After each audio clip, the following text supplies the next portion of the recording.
हरे हर।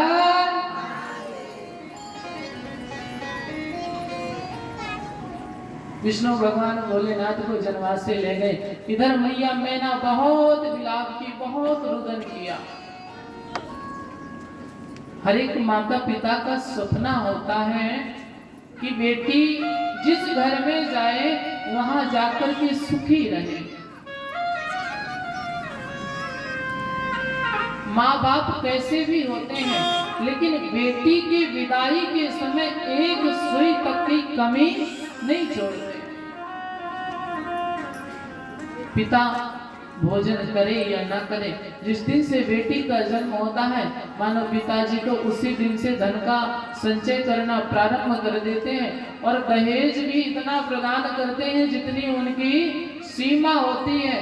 कई माँ बापों को तो देखा है खेत बेच करके अपनी बेटी का कन्या दान किया करते हैं।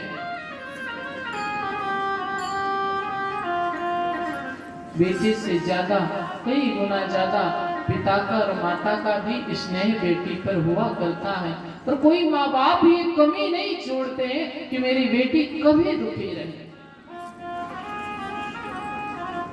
आज मैना ने देखा हमारे घर में सब कुछ है, सब कुछ होते हुए भी मेरी बेटी को कुछ भी प्राप्त नहीं होगा। इतना क्रोध आया, मैया पार्वती को उठा करके गोद में ले लिया।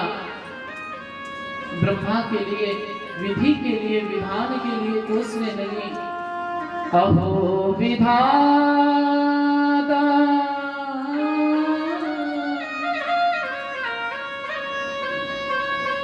तब नाक जी गया।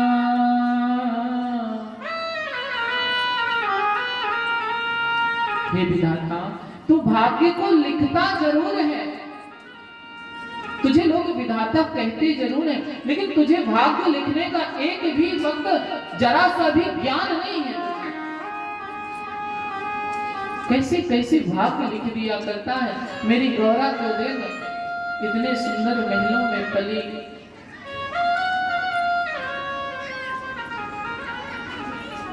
सुंदर से महलों में पली, कभी मैंने इसको धूप नहीं देखने दिया। बस हाँ, बिना बताए तपस्या में चली गई, तपस्या किया। लेकिन हे विधाता, हे वीरना, तूने तपस्या का भी फल दिया तो ऐसा। अरे क्या अपराध था मेरी इस नन्ही सी गुड़िया का। हमारे प्राणों से प्यारी हर एक बेटी माँ बाप के लिए तो प्राणों से प्यारी हो ही जाती है, क्योंकि बेटी होती ही इतनी निर्मल है।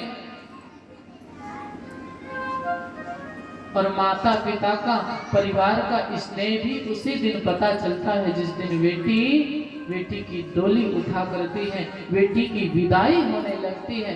उस दिन हर एक व्यक्ति का स्नेह अपने आप बिना कुछ कहे नेत्रों के द्वारा पता चल जाया करता है। मैया मैना पार्वती को गोद में लेकर के बार बार विधाता को दोष देते हैं। अरे तुमको विधाता बना किसने दिया?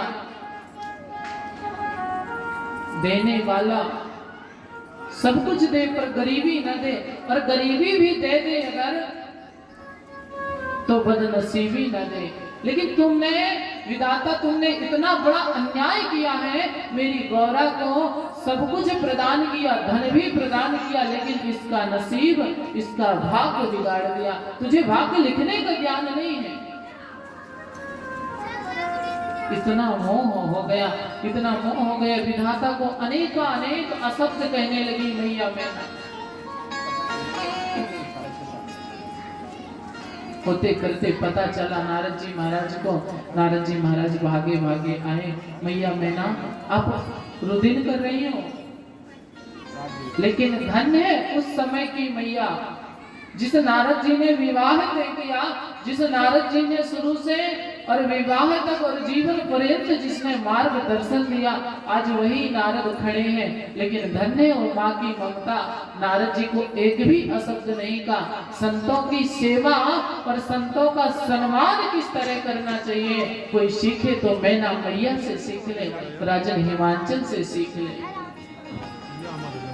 दुख कितना भी भारी हो, लेकिन अगर संत सामने है तो उसके सामने निर्मल हो जाओ।